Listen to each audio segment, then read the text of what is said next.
Like Grace, the woman in our Bible story today was one who felt much the same. Why? First, she was a Samaritan. Samaritans were hated by Jews.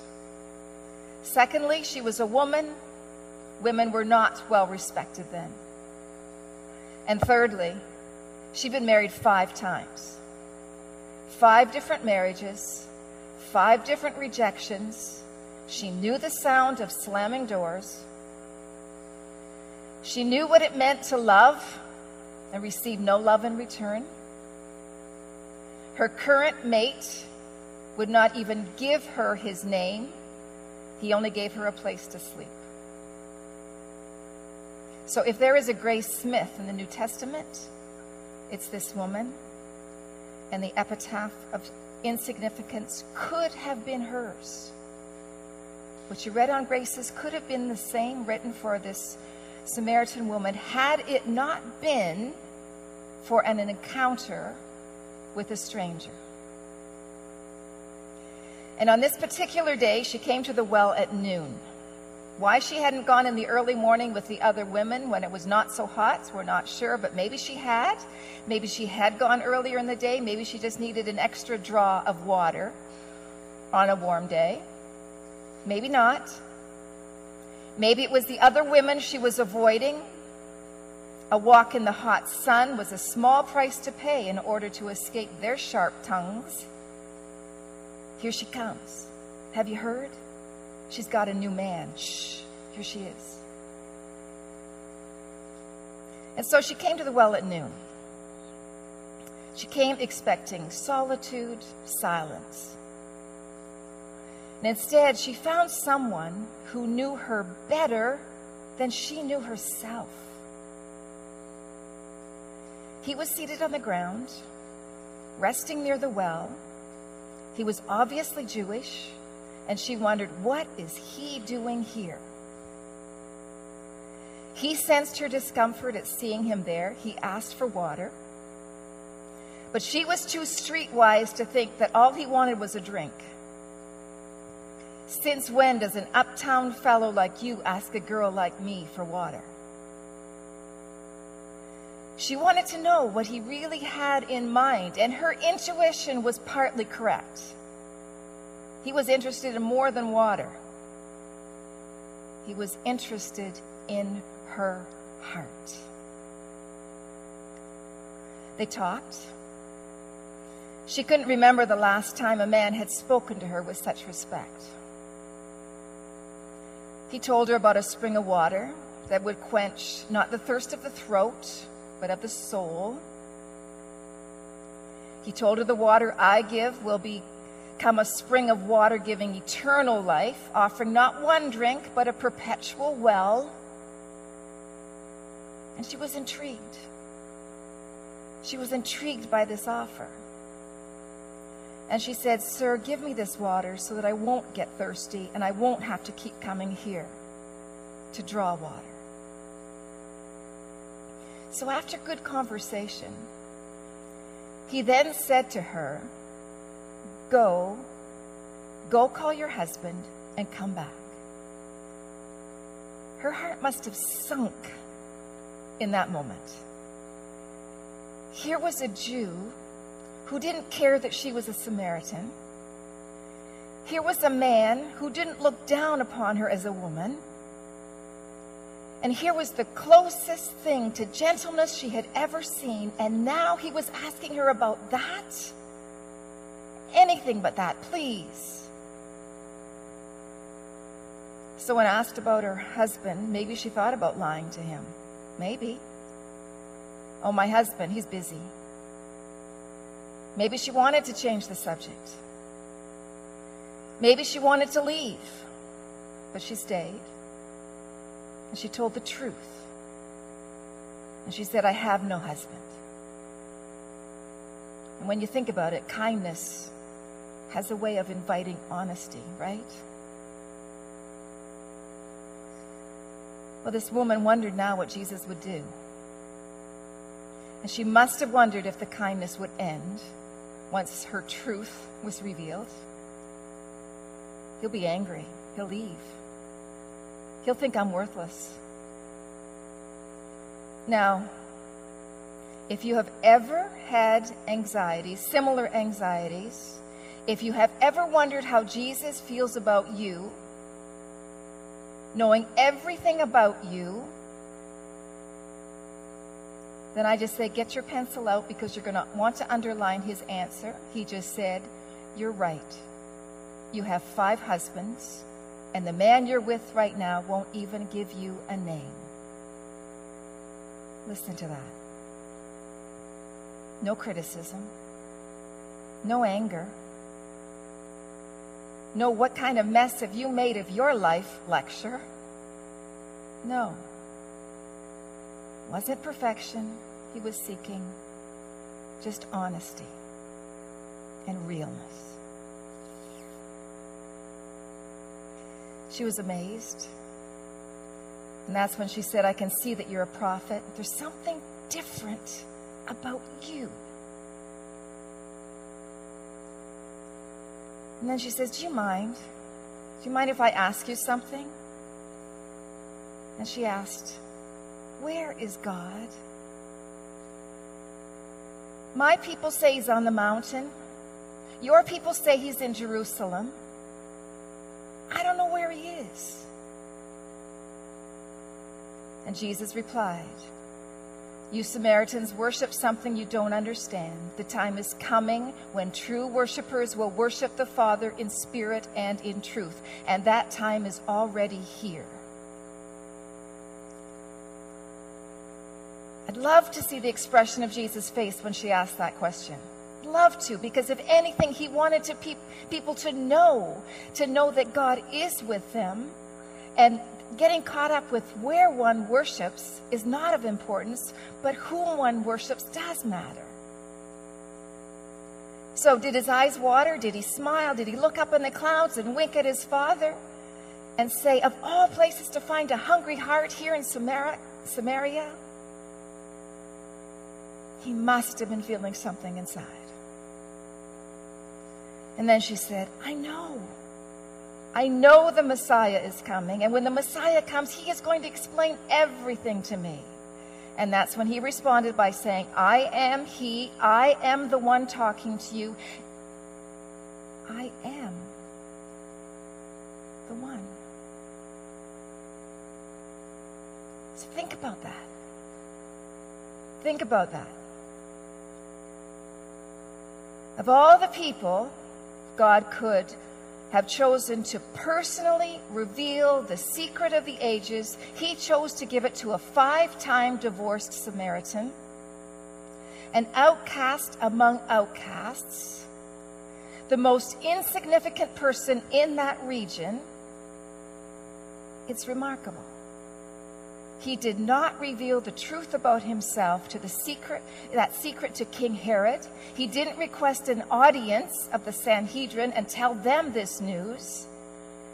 And it wasn't within the colonnades of a Roman court either, where he announced his identity. Instead, it was in the shade of a well in a rejected land to an ostracized woman. And I just ask, who does he reveal himself to today? You and me.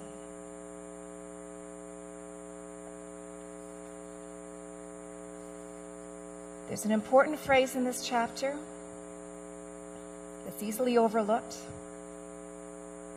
Then leaving her water jar, the woman went back to the town and said to the people, come see the man who told me everything I ever did. Could this not be the Messiah? Something is often missed in that section. And I just asked, did you see in the video, after understanding who Jesus was, she scrambled. She took one last look at Jesus. She turned, she ran right into the burly chest of Peter. She regained her balance and she ran into her hometown. And did you notice what she forgot? She forgot her water jug. In other words, she left the burden she brought. She left behind the burden she brought. The shame of those tattered romances disappeared. The shame of her shame did not own her anymore. And her reputation no longer had any power over her. Suddenly, the insignificance of her life was swallowed up by the significance of that moment. God is here. God has come. And God cares about me. That's why she forgot her water jar. Why she ran to the city, why she grabbed the first person she saw and announced her discovery. She said, I just talked to a man who knows everything I ever did, and he loves me anyway.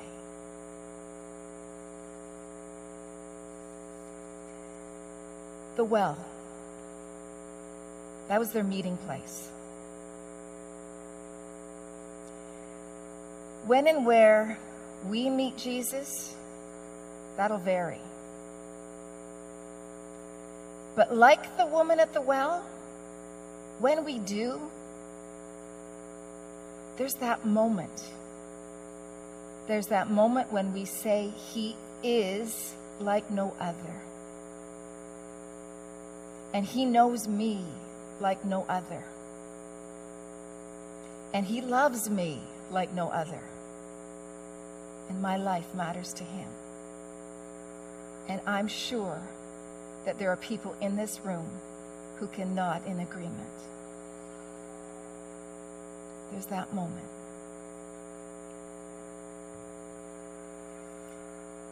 So this story, I'm just going to ask if it does make you wonder if, had you been at that well that day, how would you have reacted? And what would you be telling others today about that meeting? Or does it remind you of your meeting place?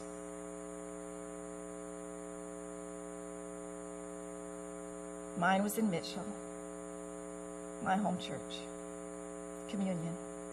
It's just an ordinary day, but I'll never forget that meeting.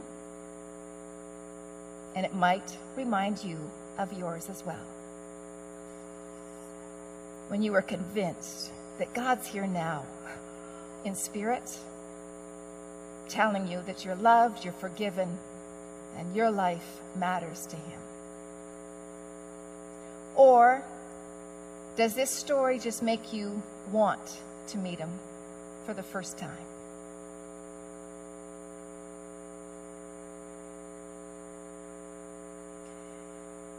Because of her meeting, because of our understanding who Jesus was, what He does, that Samaritan woman had a story to tell. And in a moment, you're going to hear Gary's story too. Another story that just confirms that there's a living God and a loving God, one who knows us and loves us and walks with us. And as Jesus tried to tell the Samaritan woman, we don't have to go to a mountain. We don't have to go to a synagogue to find Him. Because He's with us. And He is at work in our lives now. And Gary's story speaks to that truth. So Gary, I'm going to ask that you come up now. Thanks.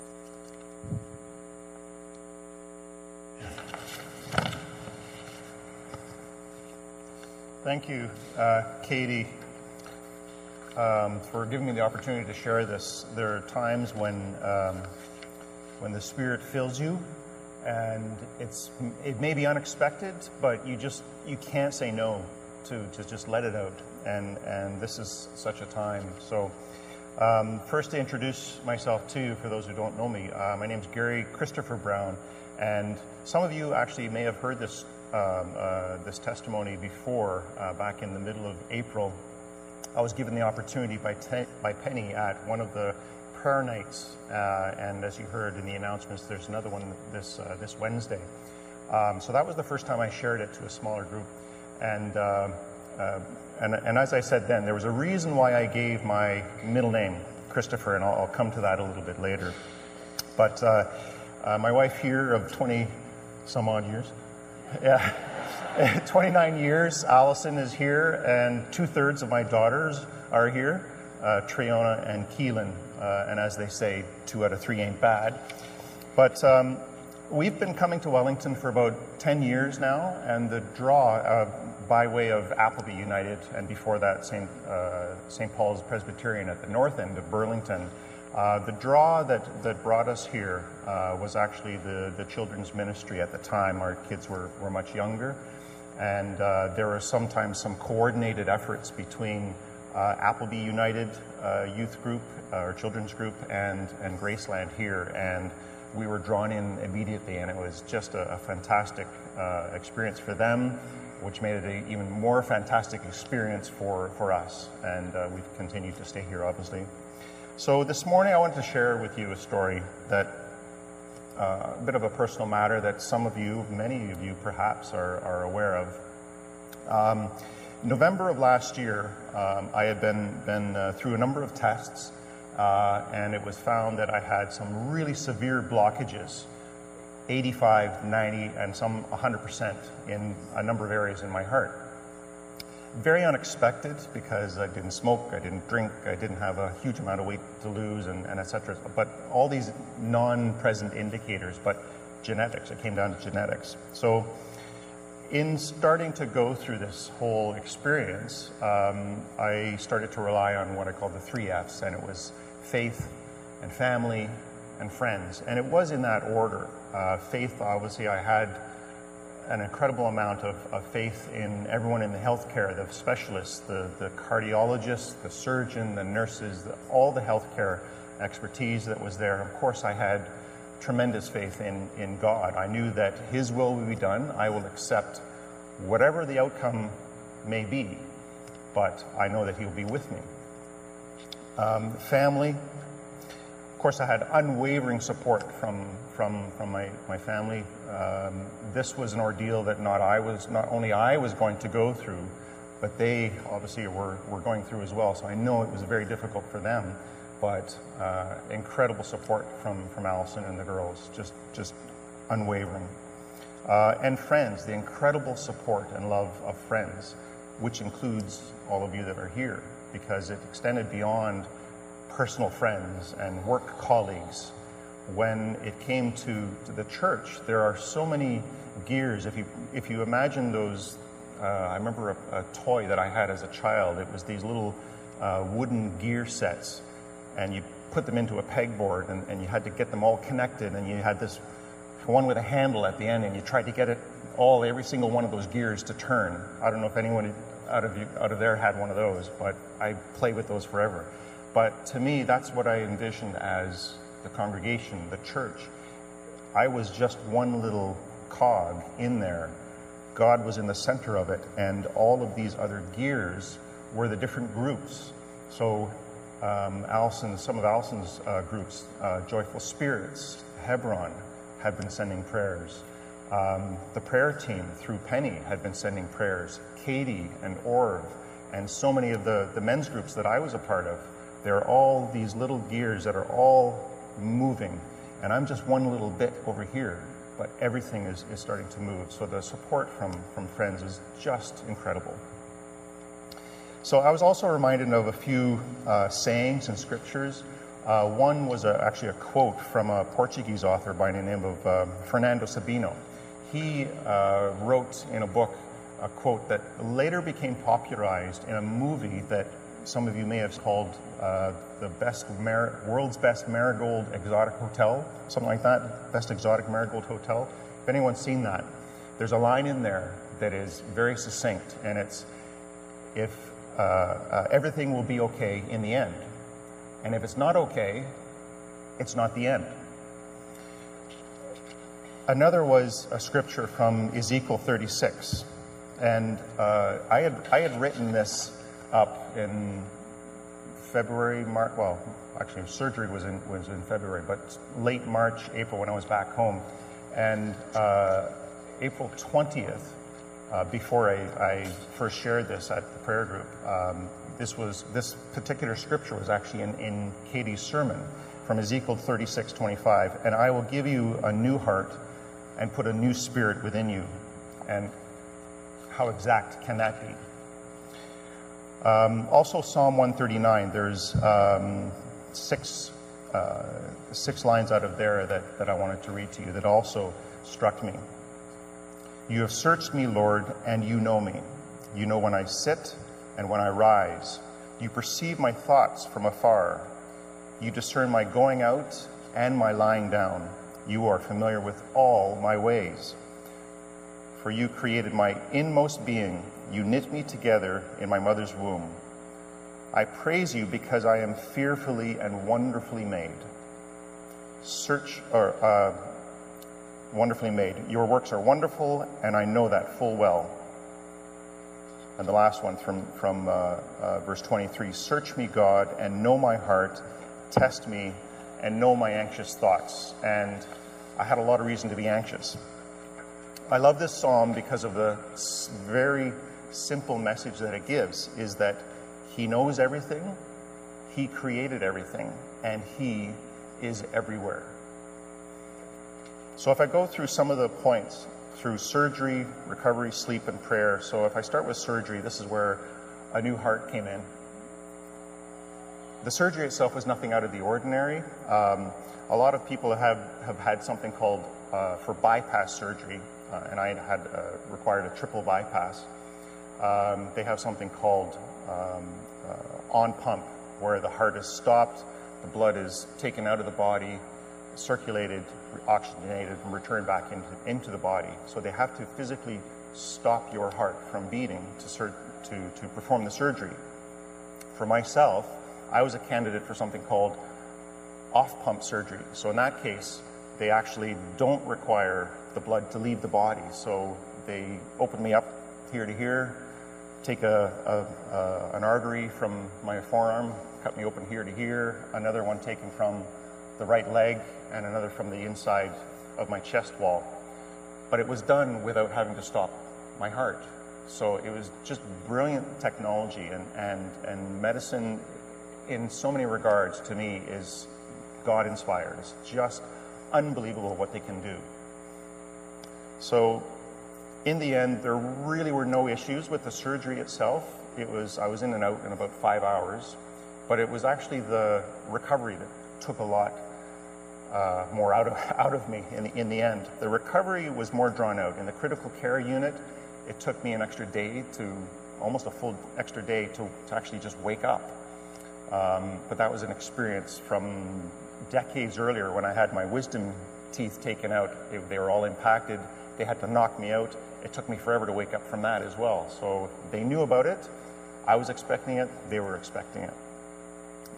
Moving into the cardiac care unit, extremely low blood pressure, low hemoglobin. I required a blood transfusion. And then chest tubes. They put another octopus inside you. It's like these tubes that come up under your ribs, and they had to stay in for an additional 3 days. So most people were up and walking around that had surgery on the same day or within the same couple of days. I still had these tubes in me, and it was extremely difficult to breathe. It was difficult to walk. The breathing was difficult to the point where it was like a child that was so excited to tell you a story that they can only get out one word at a time. That's how I was speaking. I could only say 1 or 2 words at a time. I was interested in sleeping, I tried to sleep, but I couldn't. Eating, not a thing that was going to happen. And when it came to sleep, it was considered a very good night if I got up to 1 hour of sleep. It was because of this fluttering diaphragm or something they were telling me about that was making me feel like I was constantly trying to catch up on my breaths. So I'd be breathing normally and then suddenly be panting a few times, and then I'd relax a bit, and then within another 15, 20, 30 seconds, I'd be panting again. And so because of that, I was just never able to get really a good restful sleep.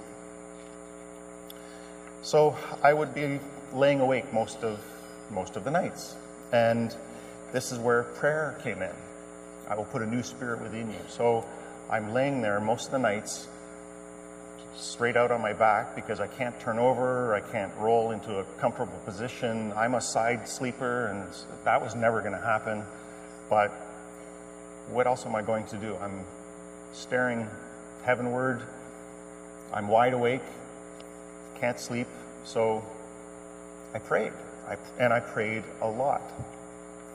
And often the prayers were sometimes through songs, and there were songs that stuck in my head that we've heard here a lot. And open the eyes of my heart, open the eyes of my heart, Lord. That was a perfect one for me. There was another one, work a miracle in my heart. And that one also spoke to me so much. So I was just humming these songs and singing these songs through my head. There was another one that was a traditional a hymn called Here I Am, Lord. It's the one that starts with, I, the Lord of wind and flame. And actually this one was Allison's voice. I could actually hear Allison singing this to me. It wasn't the whole chorus of, a choir or a chorus of angels. It was Allison's voice that I could just hear singing this. It was one of her favorites. And I was going to ask you to come up and sing it with me, but no, it's not going to happen. Okay. So sometimes in songs I would hear, but sometimes also in word. I wasn't able to vocalize my prayers because of this breathing issue I had. It was impossible to pray out loud, and so I would just send my thoughts up here.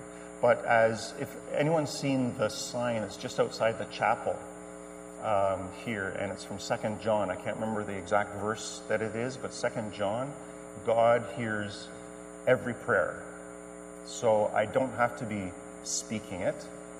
It's just he knows that I'm praying. He can hear me all the time, no matter where I am. So, but it was still, in one particularly quiet moment, I thought, maybe God would still hear me a bit better if I just turned my palms up a bit. And so I did that for the first time. And there was no, I didn't typically do it here. I hadn't done it for the decades going to church, but I did it for the first time laying there in bed. And I thought, maybe he can just hear me a little bit better. And I came to realize that a prayer sometimes can be at its most powerful moment with just one word, just Jesus, Jesus. Or sometimes with no words at all. You don't have to have any words at all. And I had that experience most of the time in those days that I was there in the hospital bed. I had no words at all. So I also had prayers and acts of service, as I mentioned, by family and friends, work colleagues. I mentioned the small groups, Hebron, Joyful Spirits, the food ministry. I had visitors to the house. Katie, Mike came by. I had a whole bunch of people that came by, dropped in, and the food ministry, I had food dropped off, which was great because I spend my time in the kitchen and Allison had to fill in. And you did an amazing job as well. And it was just a complete outpouring of love from everyone, which is incredible. So as I kind of wrap up, I wanted to share some God moments and that I experienced through this whole ordeal. And it wasn't just myself, it was Allison and myself. These some people can call synchronicity or chance or coincidence, but Albert Einstein said it well, where he said coincidence is actually God's way of staying anonymous.